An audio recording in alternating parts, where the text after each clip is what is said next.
பேற்றை தவஞ்சற்றும் இல்லாத என்னை பிரபஞ்சம் என்னும் சேற்றை கழிய வழிவிட்டவா, செம்செடா அடவி மேல் ஆற்றி பணியை இதழியை தும்பையை அம்புலியின் கீற்றை புனைந்த பெருமான் குமாரன் கிருபாகரனே. இந்த பாட்டோட அர்த்தத்தை நம்ம இப்ப பார்க்கலாம். குமர பெருமானே, முக்தியை பெறுவதற்குரிய தவ பயன் சிறிதேனும் இல்லாத அடியேன் நான். இந்த கலியுகத்துல முக்தி பெறுவதற்கான ஒரு சின்ன தவ பயன் கூட என்னிடம் இல்லை. அசுத்தப்படுத்தும் பிரபஞ்சம் என்னும் சேற்றினை விட்டு உய்யுமாறு உண்மையான வழியை காட்டியருளினீர். இந்த பிரபஞ்சம் என்னும் சேற்றில் இந்த மாயையிலிருந்து என்னை வெளிக்கொண்டு வந்து ஒரு வழியை காட்டுனீங்க நீங்க. அடர்ந்த சடையின் மீது இப்போ சிவபெருமான உருவகம் படுத்தி அழகா சொல்றாங்க.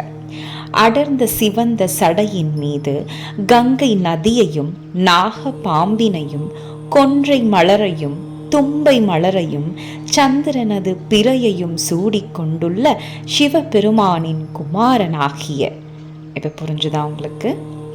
சிவபெருமானின் குமாரனாகிய நம்முடைய முருகரை தான் சொல்றாங்க.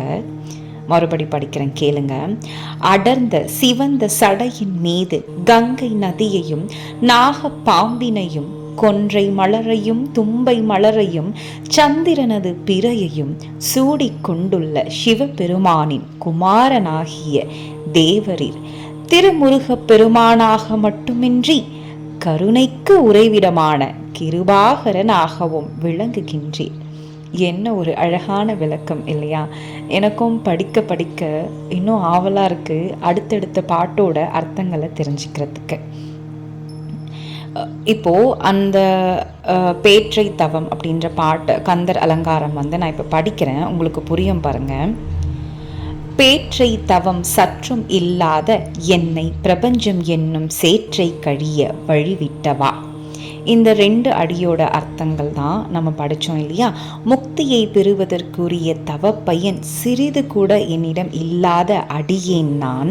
இந்த அசுத்தப்படுத்தும் பிரபஞ்சம் என்னும் சேற்றினை விட்டு உய்யுமாறு உண்மையான வழியை காட்டி அருளினீர். இந்த மாயையிலிருந்து என்னை வெளிக்கொண்டு வந்து ஒரு உண்மையான வழியை எம் முருகப்பெருமான் நமக்கு அருளி இருக்காரு. ஸோ அதுதான் இதோட அர்த்தம்.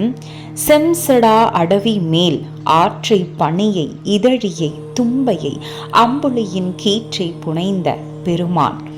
யாரை சொல்றாங்க? சிவபெருமானை பத்தி சொல்றாங்க. ஓகேங்களா? குமாரன் கிருபாகரனே, கருணைக்கு உறைவிடமான கிருபாகரனே அப்படின்ட்டு சொல்கிறாங்க. ஸோ இந்த விளக்கம் கந்தர் அலங்காரத்தில் உள்ள முதல் பாட்டோட அர்த்தங்கள் இது. ஒவ்வொரு நாளைக்கு என்னால் முடிஞ்ச வரைக்கும் ஒவ்வொரு பாட்டோட அர்த்தங்களை நான் பதிவிடுறேன். இந்த பதிவு உங்களுக்கு பிடிச்சிருந்துச்சுன்னா லைக் பண்ணுங்கள், கமெண்ட் பண்ணுங்கள். நன்றி.